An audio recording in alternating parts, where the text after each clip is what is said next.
পুরো লাইনটা তোলো। হ্যাঁ। স্যার আপনার কি খিদা লাগছে? না স্যার আমি আমারটা খাবো না স্যার, আপনি খেয়ে নেন। স্যার ফ্রিজে মনে পোলাও আছে স্যার, আমি এক্ষুনি নিয়ে আসতেছি। না না না, দরকার নেই, বসো তুমি। আরে স্যার দাঁড়ান, আমি এক্ষুনি যাবো, এক্ষুনি আসবো। হ্যাঁ, সরি স্যার, যে বুয়া একটু আগে পোলাও ফেলে গেছে। সমস্যা নেই, বসো। হ্যালো মা। কি রে বাজান, কেমন আছিস তুই? তো মা, আলহামদুলিল্লাহ ভালো আছি। তুমি কেমন আছো মা? আমি ভালো আছি। বাজান কিছু খাইছস? হ্যাঁ মা, খাইছি।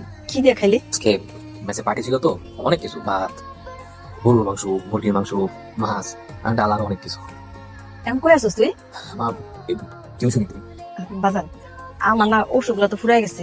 সমস্যা নেই, আমি টিউশনি টাকাটা পেলে পাঠিয়ে দিচ্ছি, তুমি কোনো চিন্তা করো না। পাঠাই দিবি মানে? কয়দিন পরে কি?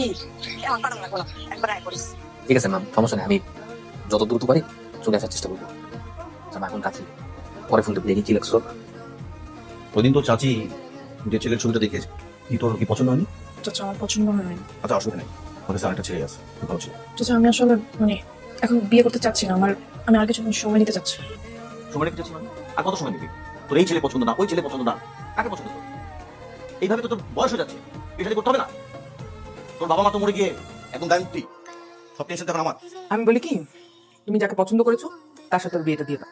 চাচি এতদিন তো অনেক কষ্ট করে আমাকে দেখেছেন, আর কয়েকটা দিন আমাকে সময় দিন। আর তোমাকে দেখা দেখি নেই, আমি দেখছি, আমি যে ছেলে দেখছি খুব ভালো ছেলে, খুব ভালো ছেলে, দু একদিনের মধ্যে তোমাকে দেখতে আসবো।